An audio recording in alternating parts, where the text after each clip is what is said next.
Bonsoir à tous et à toutes. Dans l'intitulé, et plus encore dans son contenu, il sera question de 4 choses. Tout d'abord, les 3 noms par lesquels on appelle Rosh Hashanah. Hayom Harat Olam, Yom HaZikaron, Yom Hadin. Je traduirai dans un instant. Ces 3 points forment déjà 3 développements succincts, certes, mais successifs. Et je parlais d'un 4e point, c'est une question à laquelle nous devons, sinon répondre, en tout cas réfléchir, savoir pourquoi, au 2e jour de Rosh Hashanah, nous lisons dans la Torah l'épisode de la Akedat Yitzhak, la ligature d'Isaac. Et je rappelle à chacun d'entre nous qu'il est désormais interdit de parler du sacrifice d'Isaac. À la limite, il serait plus juste de parler du sacrifice de quelque chose qui est en Abraham, peut-être, mais certainement pas du sacrifice d'Isaac. Et puis tout simplement, Akeda ne signifie pas un sacrifice, mais Aïn Kof Dalet, c'est une ligature.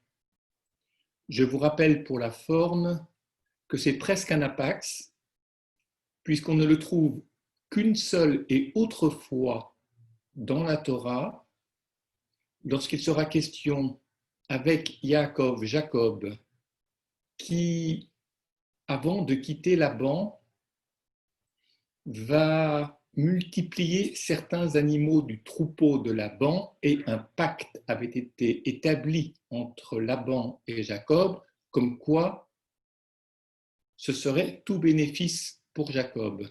Sauf que Laban n'avait pas imaginé les procédés de Jacob qui ont permis de multiplier et démultiplier les animaux tachetés.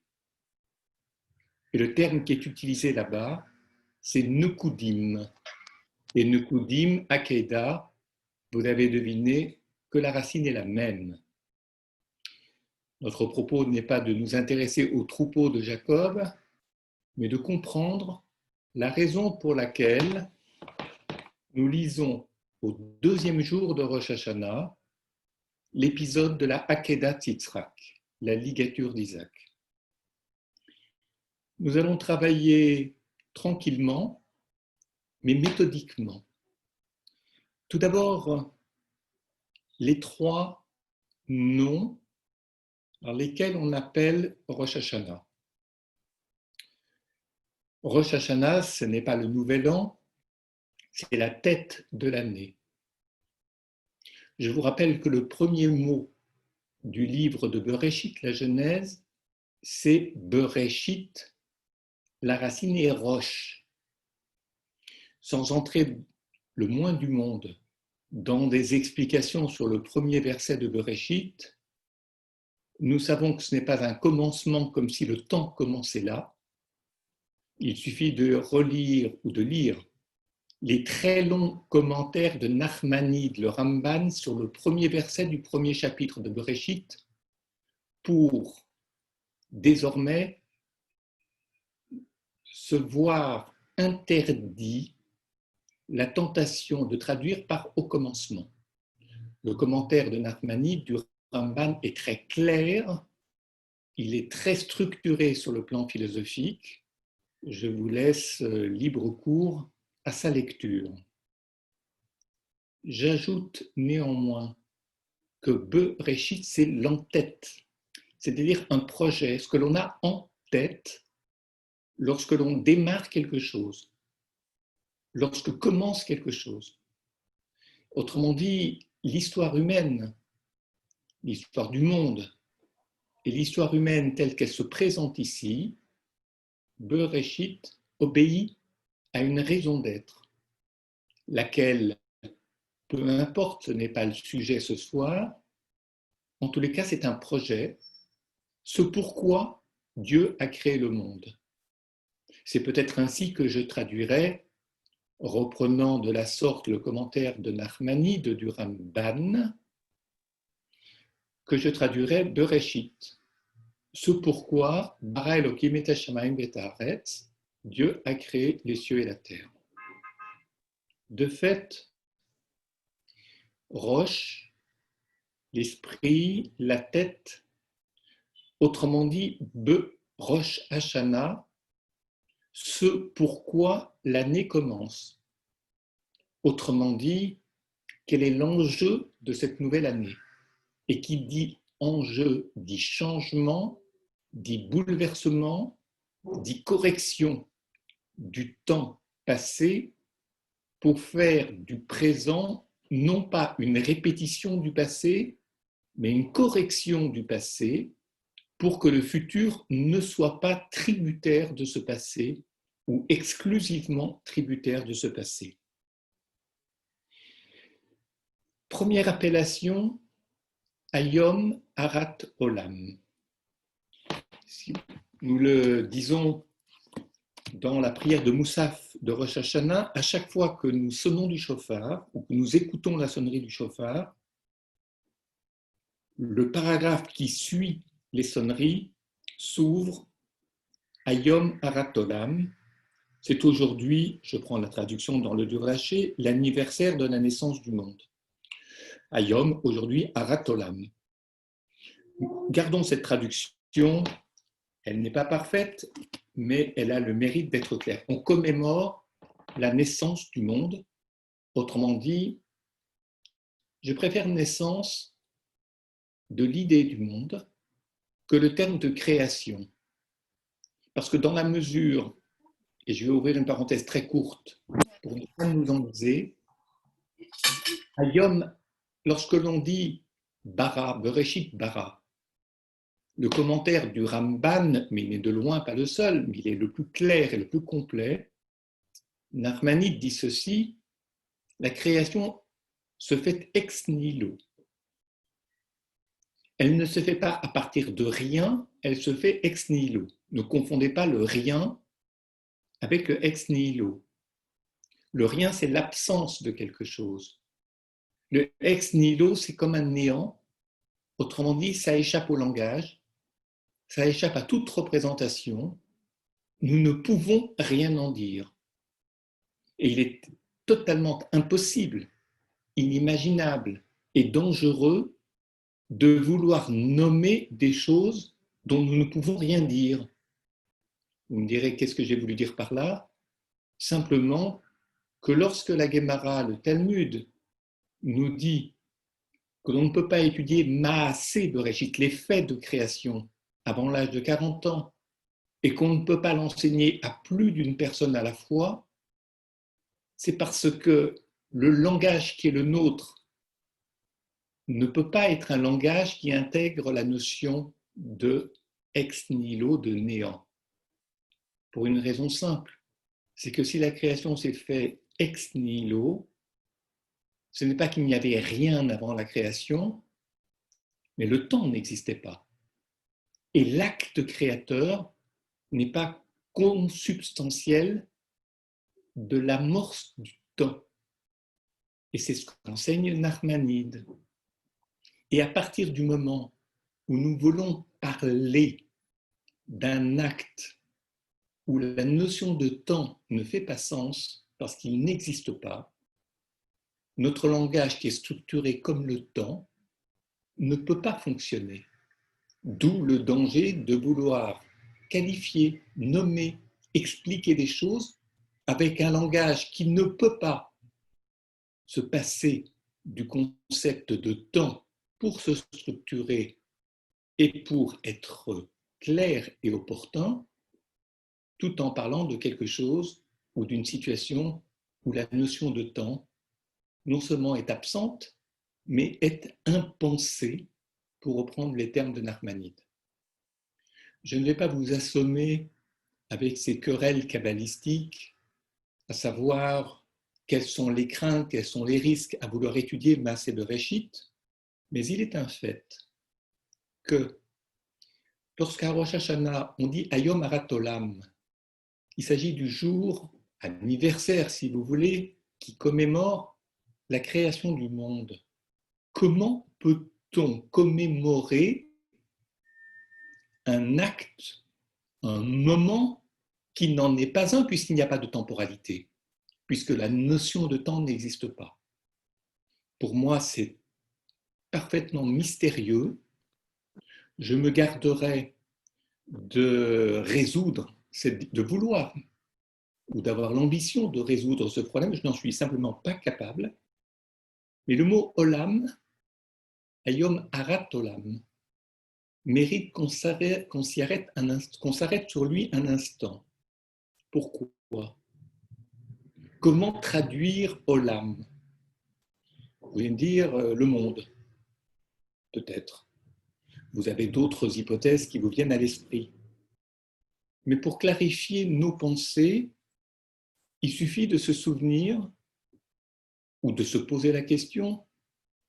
Le mot olam,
la notion de temps n'existe pas.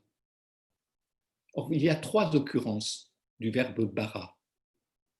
Il y a la création de l'humain, premier jour, la création de la nature, premier jour, création du monde animal, cinquième jour, création de l'humain, sixième jour. Alors, je vous pose la question à laquelle je n'ai pour ma part aucune réponse. C'est que si le verbe créer apparaît au premier, au cinquième et au sixième jour, et que, en lisant le très long commentaire de Nachmanide, nous apprenons de manière aveuglante que l'acte créateur est sans temporalité, comment ces trois gestes créateurs sans temporalité peuvent s'inscrire au premier, au cinquième et au sixième jour, sauf à considérer que les jours ne sont pas des jours au sens que nous l'entendons. Je ne réponds ni oui ni non. J'ai la faiblesse de vous simplement de dire que je n'ai pas des avis très tranchés. J'ai lu des commentaires, des pistes de réflexion. Elles sont trop nombreuses et complexes pour que je m'y hasarde ce soir et nous serions hors sujet. Maintenant, pour quand même dire quelque chose au sujet de commémorer à Rosh Hashanah la création du monde. Pour les kabbalistes, les Mekoubalim, qu'est-ce que c'est que créer?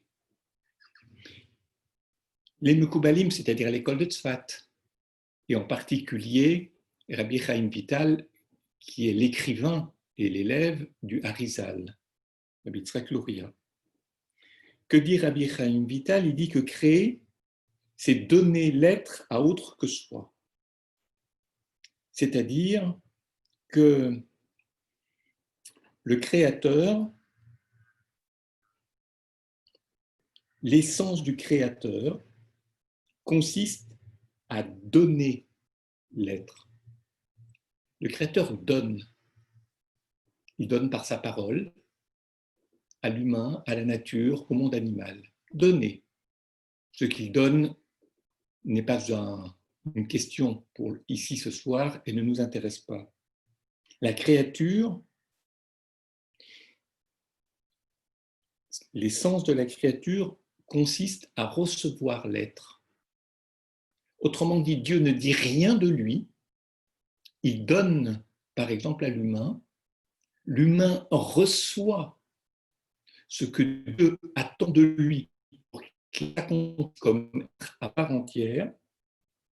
Et de fait, il est intéressant de ne jamais oublier que bara en hébreu signifie non seulement créer ex nihilo, mais en plus qu'il exprime simultanément en araméen l'idée de se situer à l'extérieur et aussi faire exister. Lorsqu'on en parle du verbe bara en araméen, on peut le traduire, on doit le traduire par il accomplit un acte qui le situe à l'extérieur de lui-même, comme si Dieu se décentrait de quelque chose que nous ne pouvons pas penser, non pas pour se rendre accessible, mais pour que sa parole soit pour nous audible, faire exister.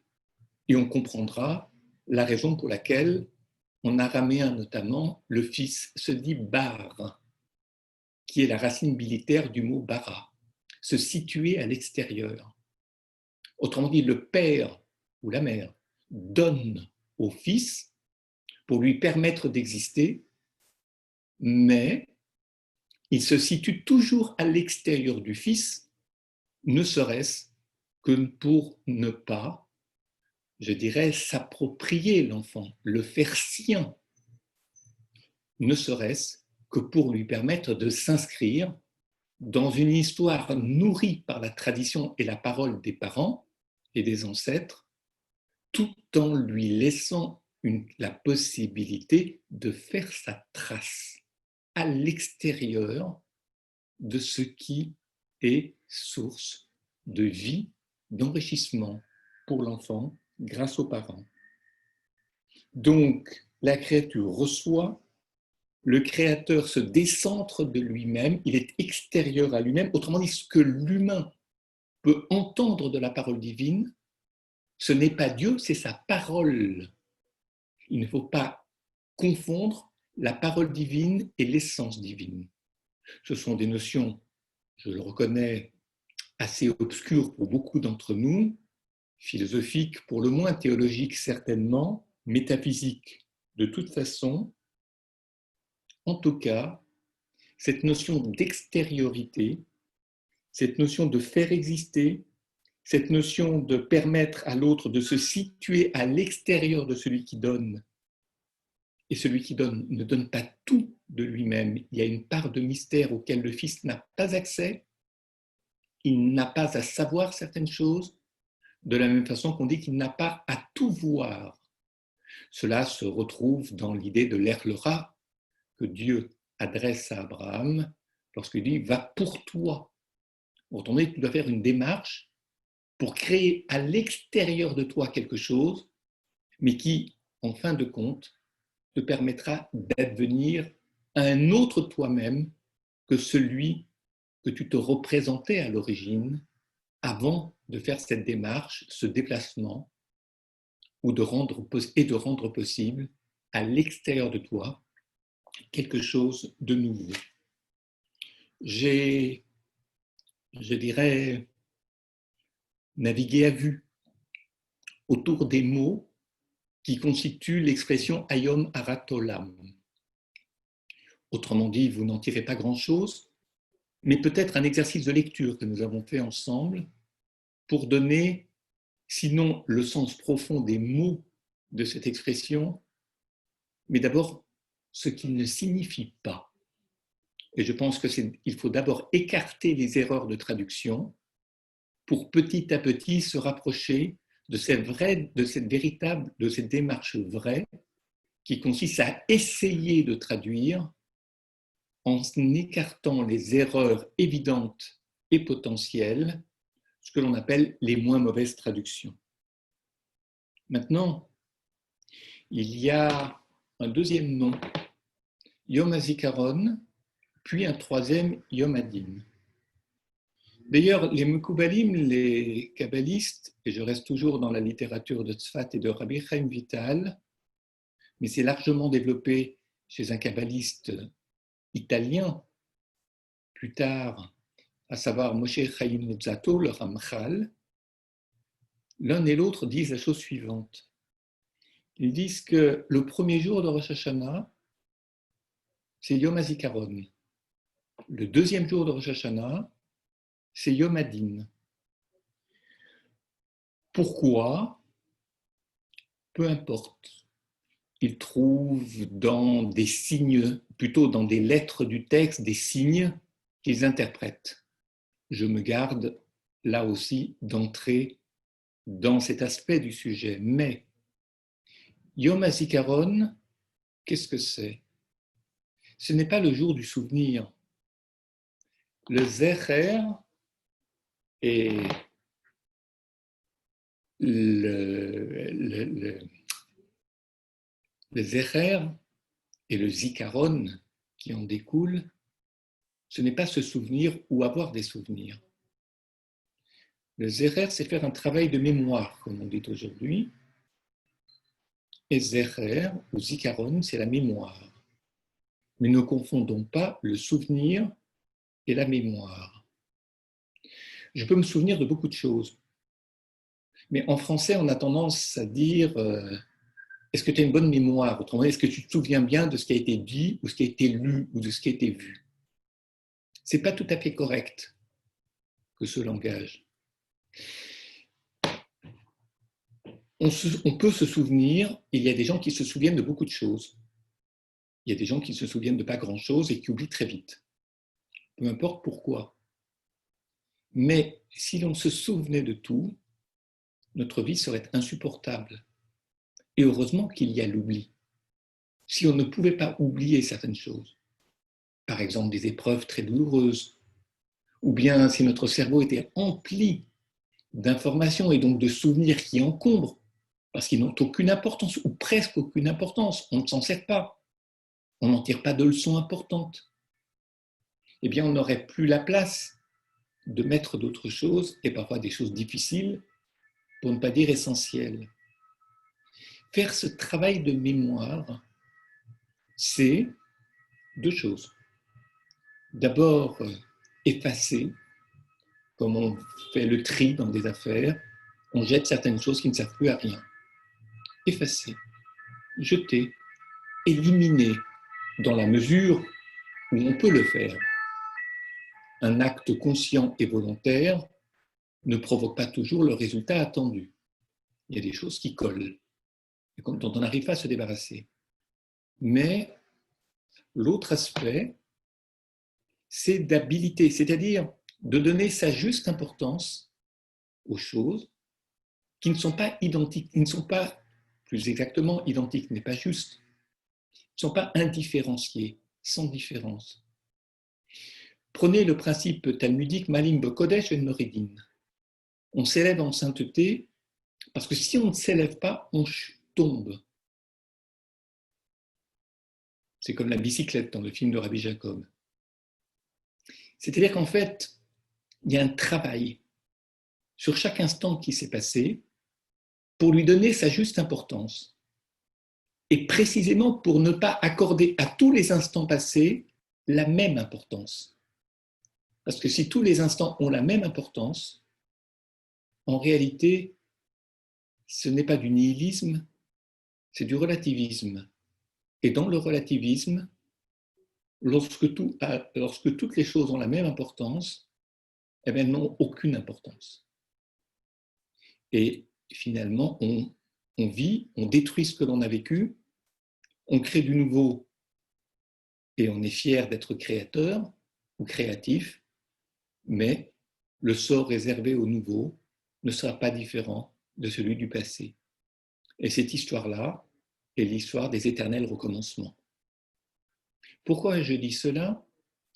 Parce que dans l'acte du zecher, le verbe zer, ou plutôt dans la notion de zikaron, à Rosh Hashanah, on fait un vrai travail de mémoire au sens ou au double sens, effacer et inscrire dans un ordre de valeurs, c'est-à-dire bien différencier la valeur de chaque instant, de manière, si vous voulez, que chaque instant fasse sens, mais que pour autant, ils n'ont ni le même sens, ni la même importance.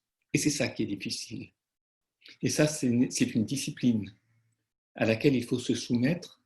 Je dirais, c'est une hygiène mentale que l'on nous rappelle de mettre en œuvre à l'occasion de Rosh Hashanah pour que ça devienne une deuxième peau pendant l'année, qu'on prenne l'habitude chaque jour de, non pas de se souvenir, mais de mettre en mémoire nos souvenirs pour effacer d'un côté, établir une hiérarchie de valeurs en donnant sa juste place et sa juste valeur à chaque instant, à chaque chose, à chaque épisode de la journée, etc., etc. Maintenant, le troisième nom, Yom Hadin. Yom Hadin, c'est autre chose. Je dirais c'est autre chose et en même temps, le din est partie prenante du zikaron, évidemment. Pourquoi? Parce que pour, par exemple, établir une hiérarchie dans l'ordre des valeurs, pour qu'il n'y ait pas de l'indifférenciation, mais que l'on puisse mettre en œuvre le principe Ma'alim Bokodesh Ben Moridin, autrement dit, essayer de travailler la sainteté, l'exigence, l'importance, la valeur, si on préfère que le mot sainteté, de chaque moment, de chaque instant, sans rien oublier, sans rien omettre, en sachant accorder la juste importance de chaque instant, à chaque instant. Alors, Yom Hadin, qu'est-ce que c'est? Bien sûr, c'est le jour du jugement. Et qui dit jugement de l'homme par Dieu, et on a l'image du tribunal céleste devant lequel on va passer, point de suspension. Je vous fais grâce des commentaires assez faciles à faire sur l'image. Maintenant, le din, c'est la bina, bein ze veze. Binu shenot dorvador. Zecher yomot olam, c'est la paracha d'après Rosh Hashanah, à Zinu. Zecher yomot olam, binu shenot dorvador. On traduit souvent par souviens-toi des jours, des jours de l'éternité. Traduction à sens unique, nous l'avons vu tout à l'heure, du mot olam. Binu shenot dorvador. Binu, juger les années de cycle et de cycle. On sent très bien que juger ne convient pas comme traduction, même si ce n'est pas faux, mais ça n'évoque rien. Traduire par discernement, discerner, sachez discerner entre les années de cycle et de cycle. Parce que si vous partez dans le principe de l'éternel retour, vous aurez des cycles et des cycles. Pas de cycle vers des cycles, d'or va d'or, pas d'or le d'or. C'est-à-dire qu'il y a le principe de la répétition, les cycles se répètent. Ils viennent et reviennent encore. Et à ce moment-là, tout finit par se confondre. Le mythe de l'éternel retour. De fait, pour lutter, pour résister à la tentation du cycle et de l'éternel retour, il faut beaucoup de bina, beaucoup de discernement. une année est différente d'une autre année, et heureusement pour nous. Un cycle est différent d'un autre cycle. Ne nous y trompons pas, ne nous laissons pas tenter par la paresse qui initie ces démarches où tout se vaut à nouveau, et que finalement les cycles ne valent rien, puisqu'ils se valent, et quand tout se vaut, c'est que rien ne vaut. Ne l'oubliez pas. Et donc, Yom Hadin est conduit, ce jour-là du jugement, est conduit par la mise en valeur, la mise en exergue du principe de discernement. Vous savez, simplement, pour ne pas confondre souvenir et mémoire, au sens que nous avons donné à chacun de ces deux termes tout à l'heure, il faut faire preuve de discernement. Je discerne en des souvenirs des images qui ne servent à rien, des rappels qui ne servent à rien, qui sont de peu d'importance. Par contre, la Bina donne sa juste place à chaque épisode de nos vies, à chaque instant de notre journée, à chaque moment ou à chaque année, à chaque cycle différent d'un autre. Et donc restitue le véritable relief du temps qui passe, ce que l'on appelle la temporalité telle qu'elle est réellement si on sait regarder le temps. Ce n'est pas très joli de dire regarder le temps, mais ce n'est pas faux. Si on sait avoir une perception juste du temps, si on sait mesurer ce qui se joue à tout moment, et ça c'est un travail d'historien, c'est-à-dire un vrai travail de mémoire. Et en ce sens, on peut comprendre la raison pour laquelle certains disent souvent du peuple juif que c'est le peuple de la mémoire. Je dirais de la mémoire, oui, à condition que ce ne soit pas du souvenir, mais que l'on sache faire un bon usage du discernement pour bien différencier ces deux termes. Voilà donc à Yom HaRatolam, Yom HaZikaron, Yom Hadin, je dirais 3 contraintes, 3 stratégies différentes, 3 manières de mettre en valeur des choses qui ne sont pas tout à fait du même ordre, mais qui entre elles se relient finalement. Puisque ce que nous avons dit sur Yom HaRatolam, sur Yom HaZikaron, Yom Hadin, finalement, c'est une seule et même chose, un seul et même objet, sauf qu'on le tourne, si vous voulez, pour en découvrir un verset différent. Cela, c'est Rosh Hashanah, c'est peut-être le projet, ce pourquoi, un jour de l'année, plutôt exactement 2 jours, il y a cette en-tête du Olam, du temps ou de l'espace, selon le pluriel que l'on aura choisi. Et puis, je voudrais ajouter encore une chose au sujet de Rosh Hashanah. C'est que le premier jour, Yom HaZikaron, est ce qui correspond à la création du monde. Deuxième jour, Yom Hadin, ce qui correspond à la création de l'homme. Pourquoi ? Parce que le monde a de la mémoire, le temps a une mémoire, mais l'homme doit faire preuve de discernement pour exister à côté de Dieu. S'il ne fait pas preuve de ce discernement dont nous avons tout à l'heure parlé, il devient soit un pantin dans les mains de Dieu, sans libre arbitre, ou ne sachant pas faire usage de son libre arbitre, parce que le libre arbitre oblige à faire état du discernement et surtout en faire un bon usage. Ou alors, il se détache du divin, il veut exister à lui tout seul, par et pour lui-même, autrement dit, et c'est un peu à cela que cela me fait penser, aujourd'hui dans la société moderne, on observe assez souvent ce désir de couper les liens avec le passé et de devenir sa propre référence. Je ne vais pas faire de détour du côté des problèmes de bioéthique, mais il est un fait qu'en coupant un certain nombre de liens entre les générations, on donne une liberté fabuleuse à la créature qui va surgir de tout ça, sauf que l'on confond à ce moment-là, au nom de la liberté et de l'égalité, l'indifférencié et l'égalité, ou l'indifférenciation et l'égalité. Ce piège étant simplement pointé du doigt et non pas commenté parce que ce n'est pas l'objet de ce soir, il est un fait que rappeler la création du premier homme à Rosh Hashanah peut paraître étrange. Qu'est-ce que ça peut bien me faire lorsque, le premier jour, en m'éveillant, je me dis, tiens, aujourd'hui, et par la prière va m'y aider, c'est le jour anniversaire de la création du monde. Je dirais, qu'est-ce que ça déclenche comme mécanisme mental dans ma tête?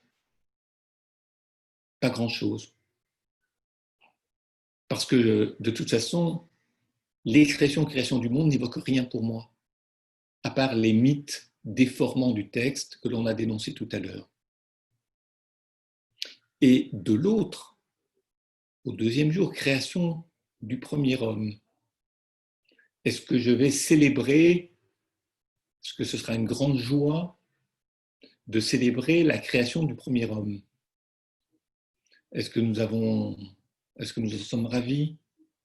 Est-ce que c'est source de satisfaction, source d'espérance, source de colère ou de dénonciation?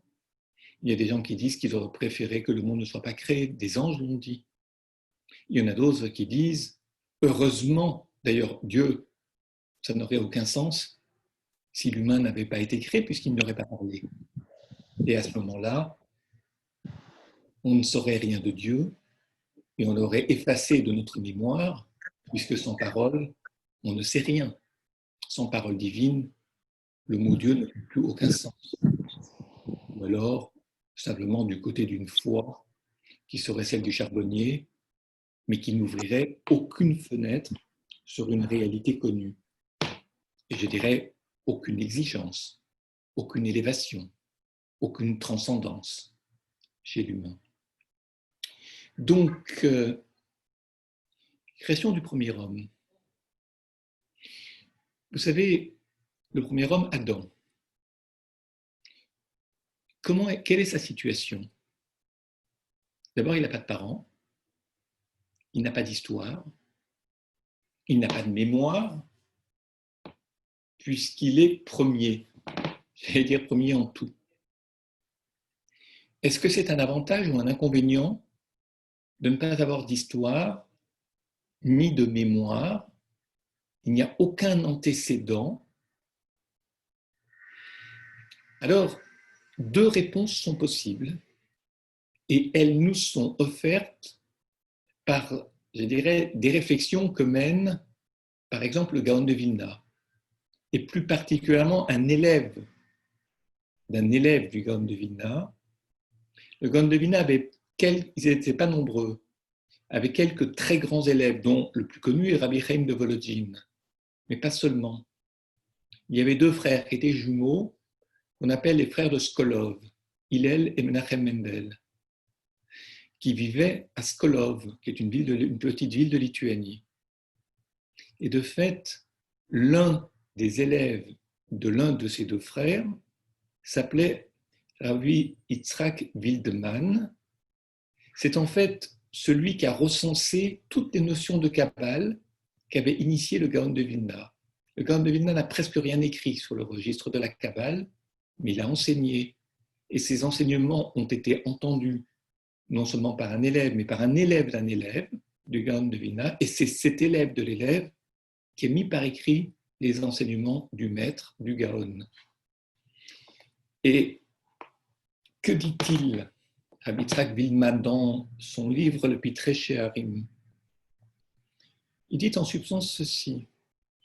Évidemment, tout le monde sait que faire référence à la création du premier homme, c'est faire référence à l'absence de zikaron, à l'absence de mémoire. Certes, lorsqu'il naît, il n'a aucun souvenir. C'est déjà beaucoup plus simple pour lui.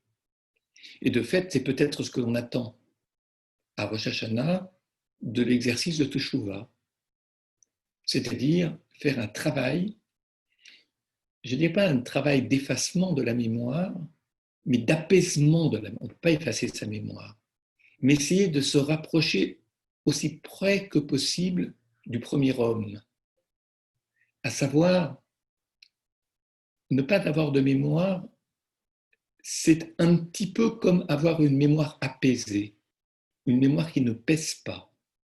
Je dirais un passé qui passe, alors qu'il y a des passés qui ne passent pas, pour reprendre des titres d'ouvrages. Ça, c'est l'avantage de la Teshuvah, apaiser notre passé, le décharger de ses souffrances, de ses irritations, de ses agressions, parce que le passé peut agresser le présent, il nous torture, il ne nous abandonne malheureusement pas, et on aimerait bien parfois pouvoir faire fi du passé, s'en décharger, s'en débarrasser, surtout quand le passé n'a pas été bon. Ça, c'est une lecture, je dirais, une pieuse lecture de Rosh Hashanah, de la Teshuvah, se libérer du passé et être comme un homme neuf. Maintenant, il y a une autre lecture que propose Rabbi Yitzhak Wildman, à savoir que il y a des gens, dit-il, qui ont fait des choses formidables dans leur vie, mais dans leur vie passée. Et puis est arrivé un moment où ils n'ont pas fait quelque chose de formidable, soit parce qu'ils sont devenus paresseux, parce qu'ils s'appuient un peu trop sur leur réussite passée pour se contraindre à continuer à faire des efforts et produire des choses bien aujourd'hui et demain, ou alors il y a des gens qui, je dirais, qui sont complaisants envers eux-mêmes et qui, en fait, ne font plus grand-chose. Ils font plus grand-chose ou ils font des bêtises. Mais ils se disent, c'est pas très grave, j'ai fait tellement de choses bien qu'au décompte final, le bien dépassera largement le pas bien. Et voilà ce que dit Rabbi Yitzhak Wildman, ça marche pas. À Rosh Hashanah, je te demande de n'avoir aucune complaisance à l'égard de toi-même. Autrement dit, je demande à l'humain, non seulement qu'il soit sans complaisance, mais qu'il considère que lorsqu'on arrive à la fin du mois d'Elul, à Rosh Hashanah, désormais, même si j'ai fait des choses formidables l'année dernière et dans les années précédentes, je me dois d'agir désormais, pour le présent et pour l'avenir, comme si mes mérites passés n'existaient pas. Parce que lorsqu'on pense un peu trop à ces mérites anciens, alors on ouvre un chemin de complaisance qui peut conduire d'abord, à la passe, voire à l'inertie et à une histoire qui s'éteint d'elle-même. Donc, à Rosh Hashanah, création de premier homme pour permettre ces deux démarches, la Teshuvah, nous l'avons dit, et puis l'attitude sans complaisante d'un homme pour qui le passé est passé, ne pèse pas, y compris pour le bien, pour que j'ai une véritable volonté d'être aussi créatif à partir du premier instant de la nouvelle année que j'ai pu l'être dans les meilleurs moments de ma vie passée.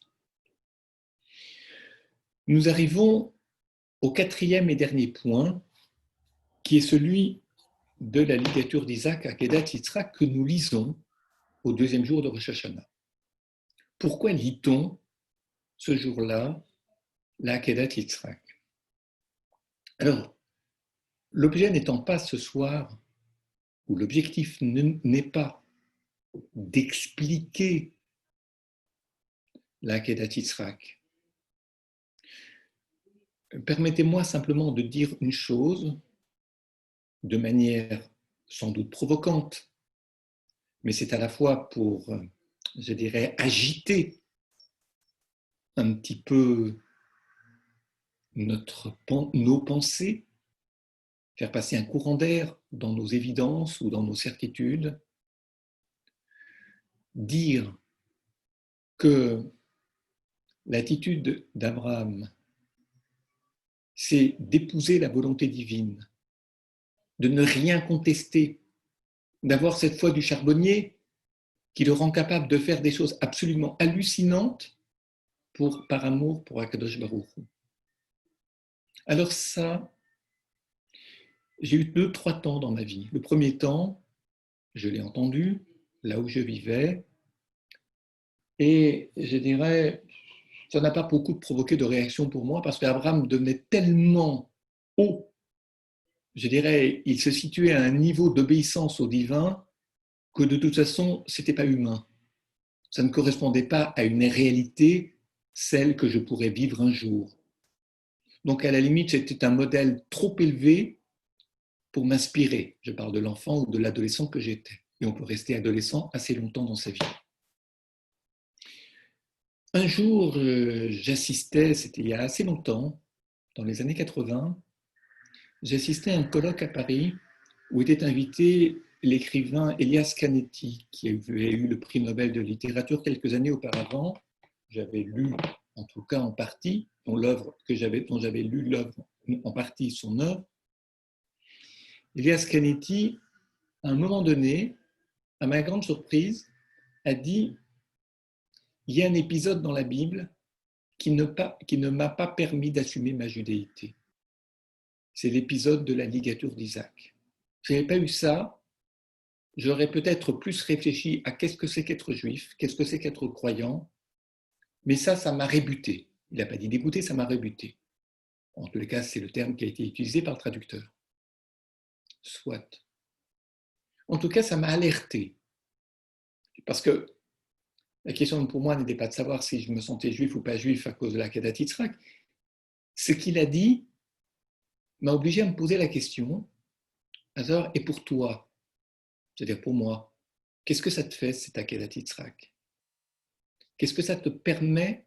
Quelles questions cela te permet de poser? Est-ce que ça te rend plus juif, meilleur juif? Ou ça ne t'atteint pas véritablement, comme les modèles trop élevés qui finissent par être déconnectés de notre monde et de notre réalité? Je vous passe la suite. De fait, plus j'étudiais cet Akedat Yitzhak, plus je découvrais des commentaires qui n'étaient pas si alignés que ça sur la bonne conscience morale d'Abraham, à savoir, on lui aurait dit de marcher sur la tête, il aurait marché sur la tête. Autrement dit, peu importe ce que Dieu lui demandait, l'important étant l'obéissance. Et là, je me suis souvenu de ces discours hallucinants que j'avais pu entendre ici ou là, dans l'étude, dans des drachotes, etc., sur la Kedat Yitzhak, qui exaltaient l'obéissance d'Abraham, que je ne retrouvais pas dans le texte. Parce que rien ne dit que Dieu a demandé à Abraham de sacrifier son fils. Lisez et relisez le texte. Valéou l'ola, al et harim. Élève-le en élévation. C'est vrai que la hola, l'holocauste, le sacrifice, est une des formes d'élévation, mais ce n'est pas la seule, ce n'est pas le sens premier du mot. C'est un sens qui n'apparaît pas tout de suite dans la Torah, donc qui n'est pas le sens de la première occurrence, donc qui n'est pas le sens premier du terme, donc est un sens dérivé, ou mis en exemplarisé en certaines circonstances. Ensuite, regardez ce que dit Rashi sur le deuxième verset du chapitre 22, la Kedat Yitzhak. Rashi ne dit d'ailleurs rien d'autre que ce qui est dit un petit peu plus loin dans le texte. Souvenez-vous, lorsqu'Abraham accompagnait les 3 jeunes gens, à savoir Yitzhak, probablement Ishmaël et Eliezer, lorsqu'il quitte ces 2 derniers pour se diriger vers la montagne avec Yitzhak, que dit-il aux 2 jeunes gens? Il leur dit qu'on va monter on va s'élever, on va aller sur la montagne, le Nishtachave, nous allons nous agenouiller, et ensuite nous redescendrons. Ce qui veut donc bien dire qu'avant de partir, en dépit de ce que Dieu lui avait déjà dit auparavant dans les premiers versets, Ce qui veut bien dire qu'il avait l'intention de revenir avec Yitzhak, et non pas de le sacrifier là-bas. Et vous aurez une explication, disons une verbalisation très claire de ce verset, je crois que c'est verset 5 ou verset 7, je crois plutôt que c'est le verset 5, mais je n'ai pas le chumash sous les yeux, de la Kedat Yitzhak, dans le Rashi, sur le deuxième verset. Vous le relirez maintenant ou juste après notre étude. Autrement dit, rien ne suggère ici l'idée du sacrifice du Fils. De fait, si vous avez besoin d'être conforté dans, je dirais, un processus intellectuel qui ne vous est pas toujours, peut-être pas si familier que ça, je vous rappellerai que dans la montée, dans l'échange qui existe entre Yitzhak et Abraham, Yitzhak demande à Abraham où se trouve Ayesé Léola, où se trouve l'agneau de l'élévation. On trouve ça tout à fait normal que le fils demande où est l'agneau. Donc il sait qu'il ne va pas être sacrifié, ou qu'après avoir été sacrifié, Abraham va offrir un agneau, qui est un enfant, un animal jeune. Et que lorsque se dénoue l'épreuve, Abraham lève les yeux. L'ange a arrêté la main, très bien, il s'apprêtait à faire la shrita probablement. Et puis quoi? Abraham lève les yeux, après que l'ange ait terminé de parler, ce sont 2 versets, 11 et 12, il lève les yeux, Vayar, et il vit. Et que dit le texte? Le texte ne dit pas qu'il a vu un bélier. Le texte dit Vayar de Iné Ayil. Ce qui veut dire quoi? Et voici que le contenu de sa vision, c'était un bélier. Ce qui veut dire que si Abraham avait vu un agneau et non pas un bélier, c'est qu'il eût échoué dans l'épreuve. C'est parce qu'il a vu un bélier et non pas l'agneau tel qu'il en avait été question entre lui et son fils, et lui, et le fils et lui d'abord, et lui et son fils ensuite, dans la réponse qu'il avait donnée à Yitzhak. C'est donc bien le signe qu'il y a quelque chose qui a changé. C'est-à-dire que dans la montée, peut-être s'apprêtait-il à sacrifier, mais il y a eu non pas un instant de retenue, mais un instant de lucidité. Et ce que je trouve extraordinaire dans le texte, que je ne saurais commenter de tête, de mémoire, comme ça devant vous, en passant à toute vitesse, alors que c'est un texte qui est très complexe, très subtil, très fin. Ce qui ressort de ce texte, c'est qu'Abraham est très hésitant. Il oscille. À certains moments, il est très sacrificateur du fils, à d'autres moments, il ne l'est pas. Et sa difficulté, et je trouve qu'il y a quelque chose de très humain dans la description que le texte fait d'Abraham, c'est qu'il n'est pas du tout pétri d'une certitude qui le conduit à toute vitesse vers le sacrifice, c'est qu'à certains moments, il laisse entendre, en fait, on part avec, on ficelle le fils, on le ligote, on a un couteau, on fait du feu, du bois. Écoutez, c'est pourquoi?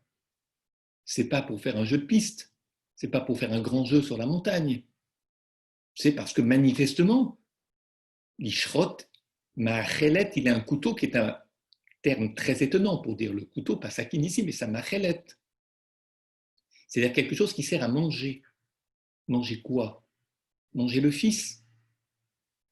Comme s'il allait le sacrifier, non pas pour le manger, mais se l'approprier, c'est-à-dire ne pas lui laisser quelque libre arbitre, quelque liberté. C'est comme si le fils n'était là que pour conforter ce que Abraham aurait cru entendre de la bouche divine, et rien d'autre.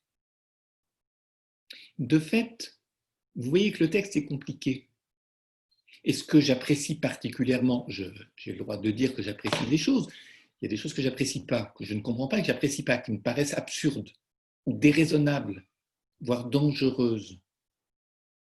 De fait, la posture d'Abraham est une posture tout en oscillation, en hésitation, il passe d'une option à l'autre et de l'autre à l'une, et c'est ça qui fait de cet homme exemplaire, extraordinaire, mais un être profondément humain, dont je peux m'inspirer parce qu'il est profondément humain, quelle que soit la différence de niveau entre lui et nous.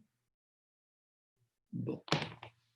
Maintenant, Deux observations. Vous savez que avant la Kedat Yitzhak, première observation, à de très nombreuses reprises, Dieu a fait des promesses à Abraham. Je ne vais pas recenser, vous donner toutes les occurrences, toutes les références où il est question des promesses et des promesses. Je vous en donne comme ça 4-5. Bereshit, chapitre 12, versets 2 et 3. Bereshit, chapitre 12, verset 7. Bereshit, ce sera toujours Bereshit. Chapitre 13, versets 14 à 17. Chapitre 15, versets 1 à 20. Chapitre 17, versets 2 à 27. Très vite, je vous ai donné ces références où il annonce assez longtemps une descendance à Abraham qui sera un grand peuple, mais aussi une terre, la terre d'Israël, etc. Or, de fait, à partir du moment où l'épisode de la Hakeda est terminé, sauf juste après la parole de l'ange, juste après le dénouement, il y a la promesse qui est rappelée, et il ne sera plus jamais question de la promesse. On n'en parlera plus. C'est important, c'est soulevé par l'auteur du Beth Yaakov, le fils du Mea Shiloah. On est dans la Chassidoute de Psichra et Shvitzia, issue de Simcha Bonin de Psichra et du Rabbi de Kotsk. On est au XIXe siècle, deuxième partie du XIXe siècle. C'est le maître de Rabbi Tzadok, un des maîtres de Rabbi Tzadok HaKohen de Lublin. Et de fait, on comprend une chose, c'est que Dieu fait une promesse, répète et réitère cette promesse. Maintenant, après la ligature d'Isaac, il ne fera plus de promesse. Que signifie une promesse? Promettre. Quand vous promettez à un enfant quelque chose, à votre enfant quelque chose, qu'est-ce que vous entendez par le mot promettre? Si je promets, lorsque mon enfant est petit, je lui promets une surprise, je lui promets une récompense, je lui promets que l'on va faire telle ou telle chose pour toutes sortes de raisons, évidemment que l'enfant attend que cela se réalise, sinon il est mécontent. Il croira que vous trichez, ou que vous mentez, ou que vous n'avez pas de mémoire, ou autre chose. Autrement dit, vous liez la promesse à la notion d'attente. Je vous pose la question, est-ce que l'attente d'un côté et l'espérance de l'autre, c'est la même chose? Lorsqu'on dit communément, on attend chaque jour le Messie, le Mashiach, le mot attendre est faux. C'est un faux sens, et dans la problématique talmudique du traité de Sanhédrin, c'est un contresens. Dans beaucoup de textes de Sanhédrin, on se détache de cette traduction première. Pour quelle raison? Parce qu'en fait, lorsque j'attends, je sais quoi j'attends. Si j'attends mon bus en sortant du cours, je vais me mettre à une station où passe le bus que j'attends pour rentrer chez moi, pas n'importe quelle station de bus. Et puis, je ne vais pas attendre toute la nuit si le dernier bus est déjà passé, donc je vérifie qu'il passe encore des bus, etc., etc. Ça, c'est attendre. Autrement dit, j'ai une connaissance et de l'objet et du temps et des conditions qui me permet d'être à peu près certain que la chose va se réaliser à quelques avatars près. L'espérance, c'est tout à fait autre chose. Est-ce que je vais à la station de bus dans l'espérance du passage d'un bus? L'espérance, qu'est-ce que cela signifie? Vous avez l'espérance, c'est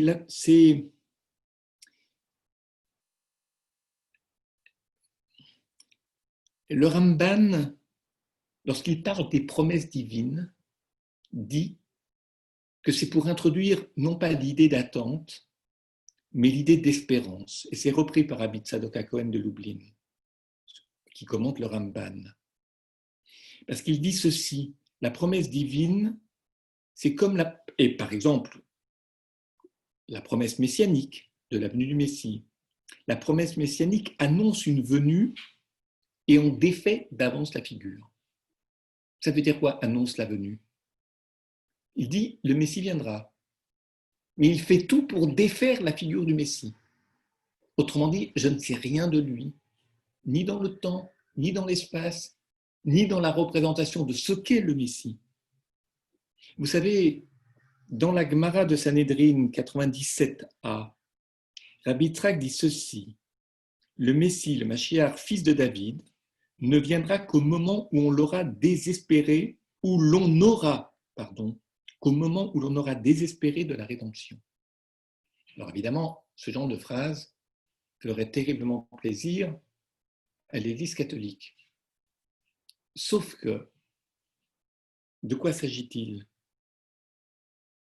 Lorsqu'on aura désespéré de la rédemption, c'est-à-dire que ça témoigne de l'incommensurabilité absolue de l'espérance et de ses représentations. Il ne faut pas comprendre que le Talmud, il ne faut pas comprendre ce dire du Talmud concernant le désespoir, il ne faut pas le comprendre comme étant un non-espoir, mais plutôt comme l'envers négatif de l'espoir, ou comme une inespérance. Mais voilà, il ne faut pas le comprendre comme ça, pardon. Mais au contraire, voilà comment il faut le comprendre, comme ce qui va au-delà de tous les faux espoirs. Le philosophe Franz Rosenzweig utiliserait le terme d'entêtement juif, de récalcitrance. Mais il y a une expression que Vladimir Yankelevitch avait utilisée un jour. Il parlait de l'hyperchronie juive, le philosophe Vladimir Yankelevitch, c'est-à-dire cette manière de ne jamais déprécier ce qui ne peut encore être atteint. Ne jamais déprécier ce qui ne peut encore être atteint. Autrement dit, lorsqu'on ne sait pas quelque chose, on ne déprécie pas parce qu'on ne sait pas, ou parce qu'on ne sait pas se représenter ce que l'on attend. On ne déprécie pas le principe même que cela peut échapper à toute représentation connue et que cela peut se passer dans des conditions pas simplement inimaginables, mais inimaginées jusque-là. Eh bien, cette notion-là d'inimaginer, d'hyperchronie juive, ne pas déprécier ce qui ne peut encore être atteint, la récalcitrance du juif. Le juif est récalcitrant aux évidences, aux certitudes, à ce que tout le monde espère et attend. Parce qu'il épouse la vraie, c'est Rosenzweig qui parle. Mais Rabbi Tzadok HaKohen de Lublin ne dit pas autre chose en substance. Sa récalcitrance, son entêtement de juif consiste à toujours laisser ouvert à l'inattendu, à l'exceptionnel, à cette imprévisibilité que l'on ne peut pas mesurer parce qu'elle est infinie. Ce qui est imprévisible, par définition, n'est pas maîtrisable, n'est pas mesurable. Et le problème qui s'est posé à Abraham, c'est qu'il a entendu des promesses divines sortir de la bouche divine. Mais de Dieu, mais de fait, nous, quand nous lisons le texte, on se représente assez bien l'objet de la promesse. Parce qu'on l'attend. Quand est-ce que ça va venir, cet enfant? Quand est-ce que ça va venir, cette arrivée sur la terre, etc. Et l'installation sur la terre, et une installation durable. Tout cela. Or, de fait, quand Dieu parle, ce n'est pas pour déposer des certitudes, des évidences. Ça arrivera, mais pas sous la représentation que tu t'imagines. Et pas nécessairement dans le temps, dans le lieu et dans les circonstances qui étaient pour toi objectivement prévisibles et sur lesquelles tu te projetais chaque jour. Alors, lorsqu'est arrivé l'épisode de la Akedat Yitzhak, l'objet de la promesse qui s'était réalisée avec la naissance de Yitzhak, l'objet de la promesse, même dans une lecture qui considérerait qu'Abraham est parti là-bas sur la montagne pour sacrifier son fils, l'objet de la promesse semble devoir lui être retiré. Autrement dit, si tu as eu ce fils, c'est que tu as traversé des épreuves avec une certaine réussite, donc les promesses se sont réalisées et tu fais un constat de la réalisation de ces promesses. Mon mérite, à moi, Abraham, m'a permis d'avoir cet enfant, non seulement que j'attendais, que ma femme et moi désirions plus que toute autre chose, mais en plus, nous a permis d'avoir ce fils dont le verset, je vous le rappelle, au tout début de la Kedat Yitzhak, du chapitre 22, et Bincha, Yechitra, Asher Ahavta, Yitzhak. Si vous dites de votre fils, Bincha, c'est mon fils, c'est notre fils, Yechidra unique, celui que nous aimons. Autrement dit, on travaille je dirais, par l'exclusive. Je ne sais pas si ça se dit en français. C'est-à-dire que personne ne peut être comparé à mon fils. Il est mon unique, celui que j'aime. Il est mon fils. Mon fils. Quand mes enfants faisaient des bêtises, je disais c'est son fils, à ma femme. Mais quand ils font des choses bien, mon fils. Dans le meilleur des cas, notre fils. Bien sûr, comme tout le monde. Je dis ça en plaisantant. Mais Bincha, Yeridra, Afta, Yitzhak, c'est beaucoup pour un seul être. Il y a manifestement, je ne dirais pas simplement un lien trop fort parce que le texte n'offre pas de perspective psychologique, ce n'est pas du tout sa raison d'être. Mais par contre, donc, des questions de fusion, des choses comme ça, ce n'est pas l'objet du texte. Mais par contre, l'objet de la promesse est tellement bien dessiné qu'Abraham le dit clairement, c'est mon fils, mon unique, celui que j'aime, Yitzhak, etc. Entendez, tous les termes de la promesse se sont réalisés. Mais tels que moi je me les représente, puisque c'est mon fils, puisque c'est l'objet de mon amour, puisque c'est mon unique descendant. Et en plus, il porte le nom qu'il devait porter, à savoir Yitzhak.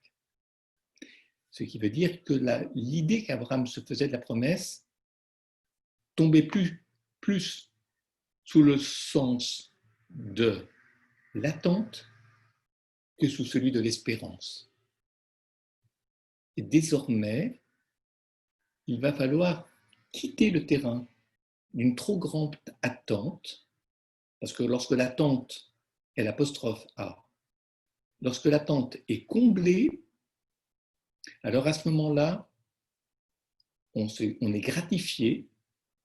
Lorsqu'on est comblé, on est gratifié. Et lorsqu'on est gratifié, alors ce que l'on fait, c'est pour soi. C'est plus pour l'autre. Alors il va falloir délier ça, dénouer ça. Autrement dit, ne pas sacrifier l'animal jeune, les perspectives de vie à distance, à l'extérieur des parents, mais sacrifier la part vieille qui est en soi, c'est ce qu'on appelle le sacrifice du sacrificateur chez Rabbi Tzadok HaKohen. Je sacrifie la part vieille qui est en moi, c'est-à-dire celle qui est tentée de sacrifier ce qui est autre chez mon enfant pour que la promesse soit parfaitement réalisée au sens de l'attente plus qu'au sens de l'espérance. À Rosh Hashanah, ce que l'on nous demande, c'est de faire attention à la personnalité d'Abraham, qui s'est retrouvé, je dirais, sans pouvoir faire usage de ses mérites. Parce que les mérites l'ont conduit à à rendre la promesse possible, la réalisation de la promesse possible, mais on a vu où ça peut mener. Donc, pour se défaire de cette tentation, autrement dit, ne pas s'appuyer sur ces mérites qui auraient conduit à l'accomplissement de la promesse, mais redonner au mot promesse son sens second, qui n'est pas celui de l'attente, mais qui est celui de l'espérance, tel que nous en avons parlé, citant Rabbi Tzadok, citant Rosenzweig, citant Vladimir Yankelevitch, pour prendre de bonnes références thoraïques ou philosophiques, eh bien, Abraham, désormais, comprend que la promesse, ce qu'est l'espérance juive. Et il ne sera plus question de promesse à partir de là. Autrement dit, toute la problématique, chaque fois que, si Dieu parlait si souvent de la promesse et réitérait ses promesses, c'est pas simplement pour faire plaisir à Abraham, c'est pas simplement parce qu'il pensait qu'Abraham n'avait pas entendu, et Sarah non plus, c'est que la notion de promesse posait problème et devenait une épreuve pour Abraham qu'il devait savoir résoudre. Et avec la ligature d'Isaac, désormais, il attestera en sacrifiant le bélier, qui est l'agneau devenu vieux, et j'ai expliqué il y a 2 minutes ce que j'entendais par la part le sacrificateur, qui sacrifiait la part de sacrificateur qui est en l'homme, sacrificateur du Fils, c'est ça qui est sacrifié, et désormais, il retrouve la possibilité d'accompagner des bénédictions, d'avoir d'autres enfants avec d'autres femmes, etc. Tout ce qu'on trouve dans la descente du mont Moria. Je voudrais conclure, que j'ai été trop long d'au moins 5 minutes déjà, sinon 7. En 1979, lorsque Sadat est venu à Jérusalem, qu'il a été accueilli à la Knesset et qu'il a parlé au peuple juif, je me souviens de cet après-midi-là. J'avais l'impression qu'il y avait quelque chose de pré-messianique, mais je n'étais pas le seul. Et j'écoutais, je ne sais plus sur quelle radio, le commentaire que faisait de l'événement Vladimir Yankelevitch, le philosophe. Et il rappelait cet enseignement de Walter Benjamin, qui en fait s'inspire d'un texte talmudique de Sanhedrin, qui dit le peuple juif attend le Messie, et il étudie les textes pour réfléchir à toutes les conditions possibles et imaginables qui sont nécessaires pour que le Messie puisse venir. Et le peuple juif, c'est comme une mêlée de rugby, ils sont penchés autour du livre, ils sont en train de discuter, donc une discussion pour la gloire du nom divin. Puis il y a eu un petit courant d'air dans la pièce où ils étudiaient, dans la salle où ils étudiaient, d'une grande yeshiva, et la porte s'est entrouverte, comme chaque fois qu'il y a un petit courant d'air. Et le Messie a entendu qu'on parlait de lui. Justement, il passait par là. Alors il a regardé par l'ouverture de la porte, et il a entendu qu'on parlait de lui, qu'on citait, etc. Il a vu les gens. Mais personne ne s'est retourné. Personne n'a prêté attention au Messie. Et le Messie était très déçu. Il parle de moi, mais quand je suis là, il continue à en parler au futur. C'est désespérant. Et il s'en va. Et Yankelevitch disait ceci. On a tous le sentiment qu'il se joue quelque chose de tellement important pour le peuple juif, dans cette venue de Begin qui parle à Israël, qui parle aux Juifs du monde entier, à la Knesset. Quelque chose de pré-messianique, non pas au sens que l'un des deux personnages se trouverait être le Messie, mais quelque chose qui annonce quelque chose de tellement imprévisible, et tellement inimaginable, et tellement exceptionnel, l'homme de Kippour, de la guerre de Kippour, qui vient tendre la main et faire la paix avec les Juifs. On se dit, il y a quelque chose qui est en train de changer, quelque chose qui va bouleverser peut-être le sens de l'histoire, l'ordre du monde. Il dit, c'est très important, à ce moment-là, d'être réceptif à l'imprévisible. Le prévisible, c'est le ressenti de tout le monde, peut-être qu'il y a quelque chose de pré-messianique. L'imprévisible, c'est lorsqu'on se retourne, qu'on arrête de parler de ce que l'on cherche à prévoir et qu'on se rend compte qu'en fait, ce dont on parle est peut-être en train de passer et de disparaître. Ça m'avait beaucoup frappé, cette analyse que faisait Yankelevitch de l'événement, citant le philosophe Walter Benjamin, qui lui-même s'inspirait d'un texte de la Gemara de Sanhedrin, qu'il me semble que l'histoire de la Kedat Yitzhak, c'est un petit peu pareil. Sa tenue n'a pas grand-chose. S'il avait vu un agneau dans sa vision, il aurait échoué. Et toute l'histoire d'Israël aurait été celle d'une éternelle attente, mais sans espérance. C'est peut-être là que l'on trouve, à l'occasion de Rosh Hashanah, ce désir, et c'est peut-être cela, Shana, l'ishnot, de changement, pas simplement au sens de bouleversement, mais capacité à ouvrir prévisible. Autrement dit, être vigilant, attentif à des choses auxquelles tant de gens ne prêtent aucune attention. Et si, à la sortie de Rosh Hashanah, on avait déjà cet acquis en nous, où certains d'entre nous pouvaient accéder à cette possible attention à l'imprévisible, à ce qui est inimaginé, alors Rosh Hashanah, à l'échelle collective, et pas simplement à l'échelle morale de chacun d'entre nous, l'échelle individuelle, aurait été une réussite. Merci à vous pour cette très longue attention. Merci, merci Gilles. Et donc je vais autoriser chacun à reprendre le micro pour dire un mot, si vous le souhaitez. De toute façon, on se retrouve dans une semaine pour le deuxième cours sur Kippour, donc lundi en 8 à 20h30. Donc ce cours a été enregistré et il sera donc mis en ligne assez prochainement et vous pourrez donc le réécouter ou le diffuser à vos amis qui n'auraient pas eu la chance de l'écouter en direct. Voilà, merci à tous et merci à Gilles.